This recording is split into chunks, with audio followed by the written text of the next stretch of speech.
I feel sorry to the fans because the fight is boring. The fight is boring. Like that's not the fans are expecting to us. Certain Terence Crawford in his brain is saying to himself, I can beat this dude. You know what I'm saying?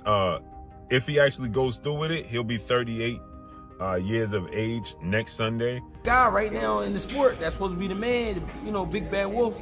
You beat him, you the wolf. Now it's like, you know what I mean? Like, all right, who else I'm gonna fight?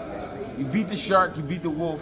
Manny Pacquiao has mocked Floyd Mayweather for calling out Terence Crawford, saying fans deserve better than this kind of fight. According to Pacquiao, it would end up being dull and nothing more than another exhibition. He reminded everyone that Floyd has been retired for years and hasn't had a real, competitive fight in a long time, which makes the idea meaningless. The fight is boring. Like that's not the fans are expecting to us.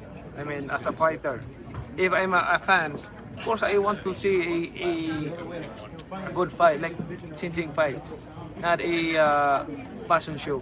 Pacquiao didn't hold back when talking about Mayweather. He said he actually feels sorry for Floyd because his focus seems to be only on making money. In Manny's view, Floyd's return to the ring has nothing to do with legacy or competition. It's simply about cashing in through exhibitions.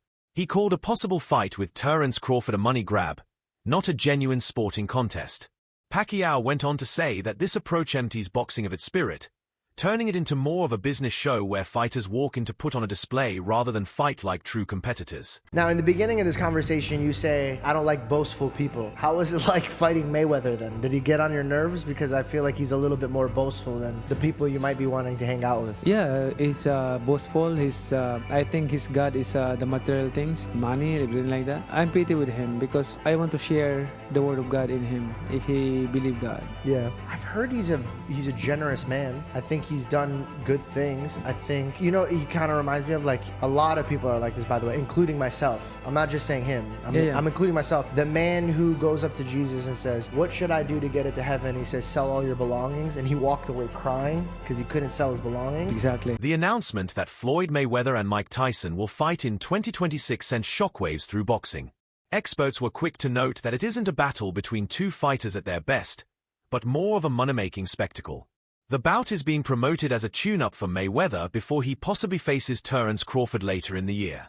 Observers believe both events are designed mainly for financial success, with huge pay-per-view sales expected.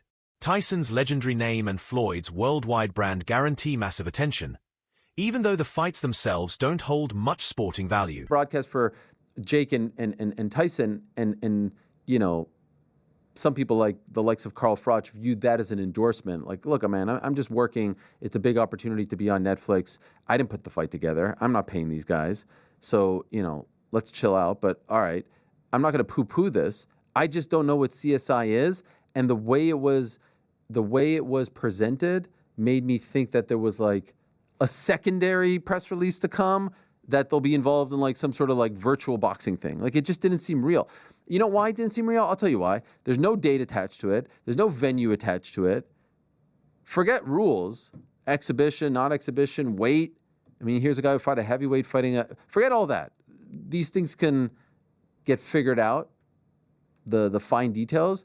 The fact that it was announced, why announce something with no date or location attached to it? What's the point? Unless you're just trying to get people excited and trying to get them, trying to get some investors or something like that. But maybe also testing the waters. If the response was overwhelmingly positive, maybe you go, okay, we move forward. If the response is muted or negative, maybe you go, okay, we're not going to actually do this. You lob it out there as a way to poll the public, and then make an adjustment. So you don't think it happens? I do not think it happens. I just don't think there will be enough interest.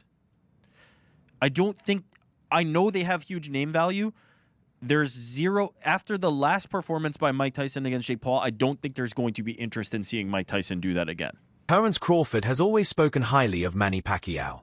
When asked about him, Crawford said Manny's career stands in a class of its own. The Filipino legend won championships across multiple weight divisions, often beating bigger and stronger opponents. Crawford added that Pacquiao's achievements were not only historic but nearly impossible to repeat. He believes Manny reached greatness in a unique time by taking risks and fighting opponents that others would never dare to face. Man, a generational, talented fighter. Like, he's accomplished what no other fighter is ever going to accomplish. The idea of Terence Crawford going up against David Benavidez has caught fire among fans. Benavidez is considered one of the most dangerous fighters in boxing right now. With his youth, size, and aggressive style, many believe he would push Crawford further than anyone else has. Still, nothing official has been announced, so for now it remains just speculation. The buzz around this potential fight shows that fans are hungry for real, high-stakes matchups instead of exhibitions or celebrity events. Shocked the world, not me, but shocked the world. This past Saturday, Mexican Independence Day weekend, what he took on defeated another first ballot Hall of Famer, but he essentially jumped up 3 weight classes, technically 2, from 154 to 168, but only had 1 fight at 154 last August against Israel Majimov. Terence Crawford defeated Saul Canelo Alvarez, who is a 4-division champion, 2-time undisputed super middleweight, and the reigning, at the time, super middleweight world champion. Undisputed world champion. And Terence Crawford beat him handily and convincingly. And because he beat him so easily, now the 63 win, 3 loss, 2 draw, 39 win by way of knockout, biggest threat has been now imposed on Terence Bud Crawford.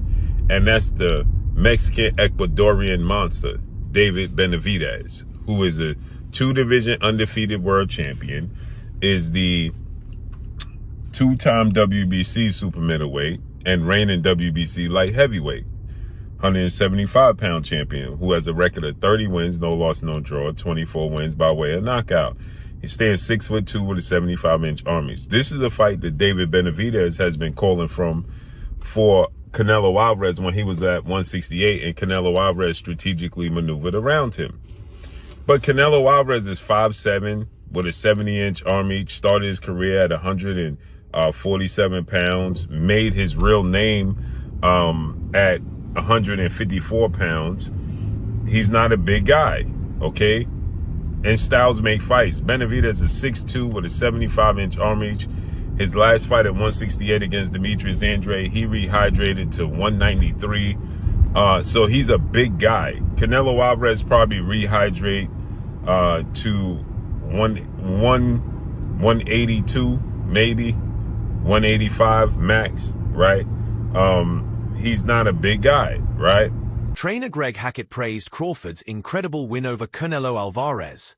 He described Canelo as the shark of boxing, a fighter who had ruled the sport with power and skill for years. For Hackett, the fact that Crawford didn't just fight Canelo but completely outclassed him signals a change at the very top of boxing. By beating someone many thought unbeatable, Crawford has become the new top predator, the man everyone else must now fear. Hackett's comments raise a big question. If Crawford could defeat the toughest fighter of his generation, who is left to truly test him? Fans are now debating whether Crawford should keep fighting to take on new challenges, or retire at the height of his dominance. Because you got to remember, Canelo is the guy right now in the sport that's supposed to be the man, you know, big bad wolf. You beat him, you the wolf. Now it's like, you know what I mean? Like, all right, who else I'm gonna fight? You beat the shark, you beat the wolf. Right. Damn. Like, you know what I mean? Ain't no more ops out there. It's ops out there, but who gonna make them really want to get up? That's the shit got to make sense. Like you said, you be the shark and then you be the wolf. Yeah. But there's the monster. Yeah, there is, but that's like a real monster. Bro, that's to me it don't make sense. But that's really what a monster. Yo, is that proof? All right, we got the legendary Pape in the building. Legend. But what makes sense? Like, what makes the most sense? I know you said get a line of suits, Brooks Brothers. Yeah, you know what I'm saying? Get a line of suits, get your money, man. Go ahead and get the easy money, man. You ain't got to sweat no more. What's up, boy? Not saying you ain't got to work, you ain't got to sweat. What's happening? He's paved a career where he could sit down at a table and get this money.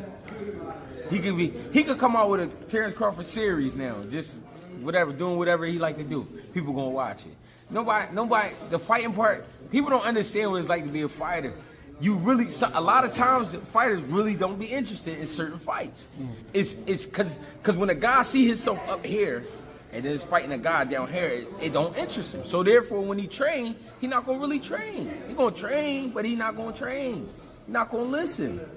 He gonna feel like his coach taking it too serious, and he's like, man, this ain't even that. But your coach like, listen, you could get fucked up. I'm telling you, you don't want to listen. Then you go in there and fight that guy. Then you get. I've seen it happen. Most analysts agree that Crawford's dominant win over Canelo Alvarez was the defining moment of his career and settled any doubts about his place in boxing history. Even before this, his victory over Errol Spence had already proven his skill, but beating Canelo carried a much bigger weight. Canelo had long been viewed as one of boxing's top pound-for-pound fighters, a champion who moved across weight divisions and consistently defeated strong opponents. Crawford not only accepted that challenge but dismantled Canelo in a way few thought possible. This showed that his talent isn't limited to one style or one division. He proved his adaptability, sharp technique, and mental toughness at the highest level. Today, almost everyone agrees that Crawford has met and conquered every challenge placed before him. But I think there was enough action, and I think Crawford displayed his skill enough, even to someone with not the most trained eye, that they know they saw a very high-level athlete perform something at a very high level last night. I think he gained the sports world's attention last night and respect. He already did after Spence, but it went to another level in this fight. And I think even the fight itself, like just from a median level, but then the moments where they were having these exchanges, like kind of late in the fight, then people were like, all right, it was good. Then like, okay. I saw somebody like, they're squabbing. Like, there's a fight here. So I think it did. And Crawford closed the show. Yeah. In 10, 11, 12, he stood in there and landed some hard shots and rocked Canelo at the bell. He didn't, well, James was talking about the great Floyd Mayweather. Floyd would go up on you 8-0 and then coast, and you might as well turn the fight off at midway through the ninth. Like, you know, he's not going to. But Crawford didn't do that. But he wasn't up 8-0, to be fair to Floyd. But Floyd was when he fought Canelo, so he could do that. But Bud instead steps on the gas. Bud is a finisher. You know, he closes really strong. He closes really strong in every exchange. That's one of his gifts. He's the best counterpuncher of his era, one of the greatest counterpunchers that lived. But the great fighters, James would tell us about this. James and Mike McCallum put on fights that exemplify what I'm talking about: initiating and punctuating, being first, being last. That's one of the things that makes Crawford who he is. So, no, I think it was a good enough fight that it certainly didn't hurt boxing. Yeah, I think Sport of Boxing delivered last night. I mean, Crawford didn't deliver. Yeah, Manny, it did. Debate over who would win between Terence Crawford and Floyd Mayweather has become one of boxing's hottest topics. Supporters of Mayweather argue that his defensive brilliance, perfect timing, and unmatched ring intelligence would have given him the advantage if they had fought at their peaks. Floyd was famous for shutting down his opponent's strengths, setting the pace, and forcing even elite fighters into awkward positions. His undefeated record is often pointed to as proof of his adaptability. On the other hand, many believe Crawford's versatility, punching power, and calm under pressure could have made him Floyd's hardest opponent. Crawford's ability to switch stances and apply smart pressure separates him from most of the fighters Mayweather faced. His unpredictability and finishing instinct might have forced Floyd into exchanges he usually avoided. At the end of the day, both men represent greatness in different ways. Mayweather through precision and control, Crawford through adaptability and aggression. The argument may never be settled, but it shows the respect both fighters inspire across different eras. Fantasy matchup between Prime Mayweather and Prime Crawford, I've tended to lean slightly towards Mayweather. But after that performance there against Canelo, not just the fact he won, the manner in which he won, I've changed my mind. I would now lean towards Prime Crawford over Mayweather. And the reason I say this is because of the expert way in which Terence Crawford mixed offensive in-the-pocket boxing with defensive on-the-move boxing. Not running, save for maybe a round or two. No, just moving nicely. Because if there's one area of Floyd Mayweather's game that was underdeveloped is his front foot game. Whenever Mayweather was forced to walk an opponent down, what he did was actually very basic. He would hold his hands up and he would walk forward throwing straight right hands. Okay, they were accurate straight right hands. They were well-timed straight right hands. But there wasn't a whole heap of head movement. There wasn't a whole heap of creative or dynamic footwork, coming forward, walking somebody down. No, it was very, very basic stuff. And I don't think an approach that basic would have worked against, let's say, a Tommy Hearns, who was 6'1", 6'2", 78-inch reach, massive puncher, good hand speed. So I always thought that a prime Tommy Hearns would beat prime Mayweather, because I can't see Mayweather doing what Ray Leonard did, grabbing the bull by the horns and taking it to Tommy Hearns. Can't see him doing that. And if he did try and do it, he's going to get clipped. Tommy Hearns hit so hard, that guard from Mayweather wouldn't be enough, in my opinion. And I never saw Mayweather on the front foot moving his head a lot. When he's in the middle of the ring or in the back foot, when he's being defensive, yeah, that's when he moves his head. The famous Philly shell defense, the shoulder roll and all that. But coming forward, no, it's a lot more basic. Go watch Mayweather's old fights. You'll see what I'm talking about. Whenever he's forced to come forward, it's basic stuff. And so after watching Crawford's performance against Canelo, I got to thinking, you know what? Maybe Crawford employs similar tactics if he fights a prime Mayweather.